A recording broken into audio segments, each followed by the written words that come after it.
how to do, how to know what the meaning of the message. Either to learn the French or to find a Frenchman to explain to you, right? And maybe he envy you, maybe he's jealous, maybe he hates what he read, so he turned it upside down. Are you going to understand if he's speaking the truth or no? No. She said, mon amour, je t'aime, means I love you. But he said to you, oh hell, she says, I don't want to see your damn face, ugly face anymore. All right? You said, she said so. Okay, no more. And you break the tie with her. He goes and take her. Or he just did what he wants to do with you. He broke your life. He damaged your life for some reason. Exactly. Like an ignorant one or a person with minimum amount of knowledge. You go to him and you tell him, explain to me what Allah meant by وَقَالَ الرَّسُولُ يَا رَبِّ إِنَّ قَوْمِ اتَّخَذُوا هَذَا الْقُرْآنَ مَهْجُورًا. He will give you a quick answer. Do you have a book of the Quran at home? Yes, I do. So you're not one of them. End of the story. Because he's ignorant. He misguided you. He didn't tell you all what I was saying since we started. And I didn't say anything yet. Okay. So you have to understand the meaning of what you're reading. If you don't, you will commit Hajj of Quran. You will be one of those who will be charged in the Day of Judgment once the Prophet will announce that.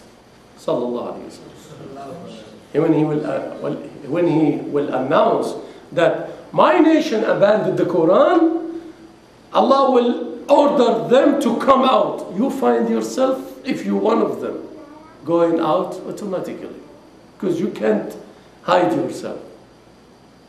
Your heart get a direct command. The heart will obey.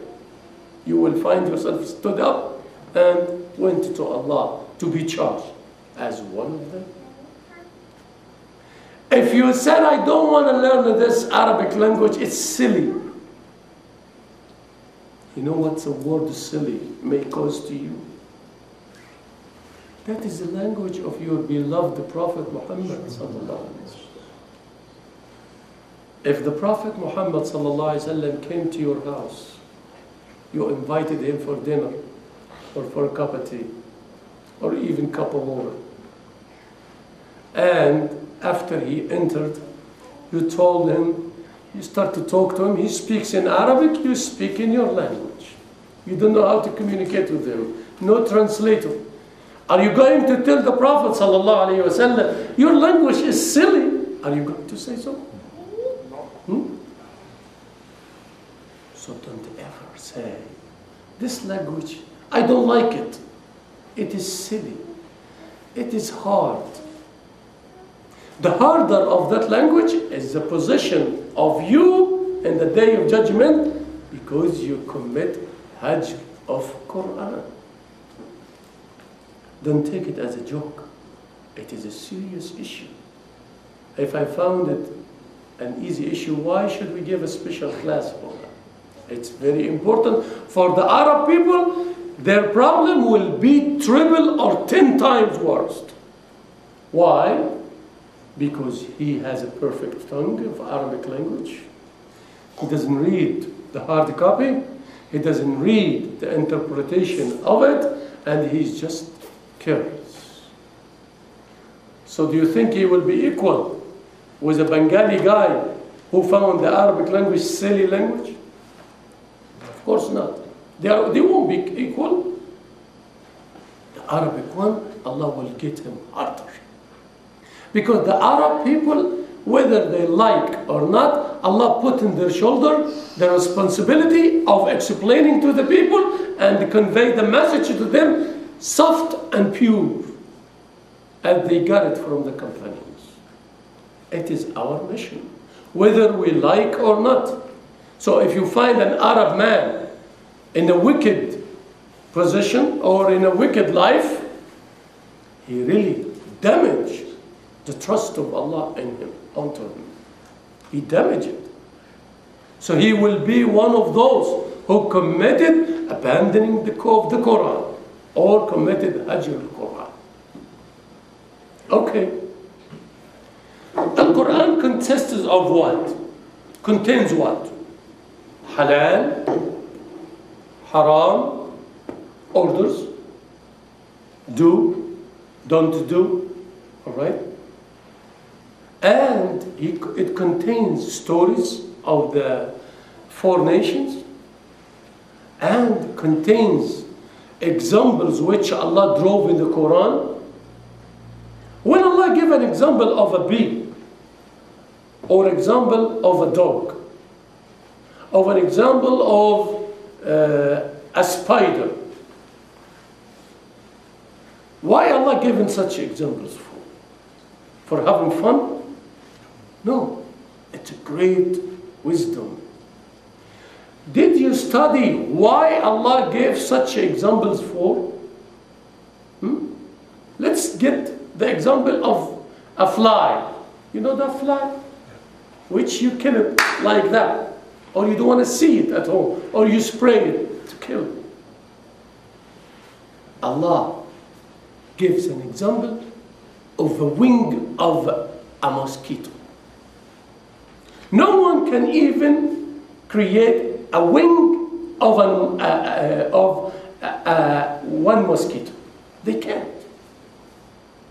Even if you give them all the materials which form the wing of a mosquito, or a wing of a fly, or a leg of an ant,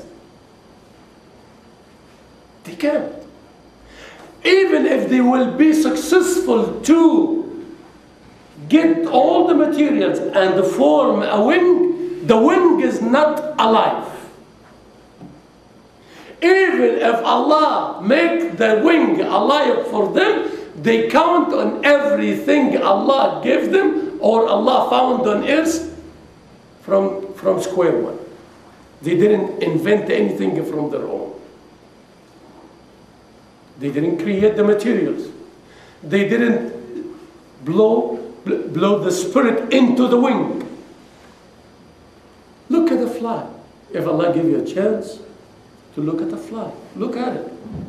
You will find very strange things in one fly.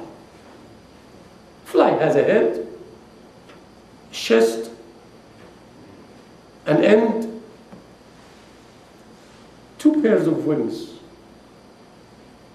Prophet ﷺ said, long time ago, when Allah drove the example of a wing, don't touch this. Don't. When Allah drove the example of a wing, Allah said, if a fly took something from a human being, they can't take it back. Even if they gather together to take it back from the fly, they will fail.